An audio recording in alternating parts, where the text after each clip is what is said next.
I invite Honorable Asuman to move a motion seeking leave to introduce a private member's bill. The Anti-counterfeit Bill to be introduced by the Bugiri Municipality Member of Parliament, Asuman Basalirwa, is the first since National Resistance Movement Parliamentary Caucus adopted a resolution in Chankwanzi to restrict support for individual bills. Is the motion seconded? While Basalirwa was okay to introduce the bill, there was no secondment from the government frontbench, while a few backbenchers showed up. Supporting this motion. Can I hear from government? It is slightly earlier because we have not yet dealt into the merits and demerits.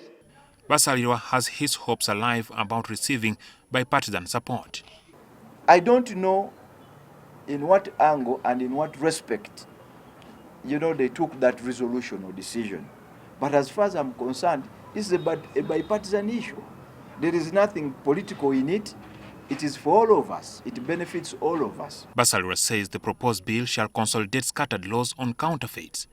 He argues that the existing laws are narrow in scope. As a result, you are going to find many counterfeits that don't fall within the definitions or the scope of those other different pieces of legislation. Okay. So that is the broader objective. Okay. Opening a window for alternative dispute resolution is a new item which is planned to be embedded in the piece of legislation.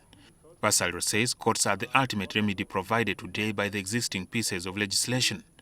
Now we want to introduce administrative remedies when they are counterfeits. What are those administrative remedies that can be explored so that the court remains the final destination? So that is an area which is new. Provision of harsher penalties is sought for by Basalirwa, who says it shall be subject to the outcome of his consultation. He says the cost of counterfeits is unquantifiable, although a major effect on the economy is the tax loss through evasion. You don't know the cost. If a population is subjected, for example, to counterfeit drugs, the cost, the medical cost on the population will be so high. There have been several bills that the government has taken over from the private members in the recent past, like that on narcotics and the sports bill. Since then, Basalirwa says he is willing to surrender the anti-counterfeit bill if it is claimed by the ruling party. Jackson Onyango, reporting for NTV.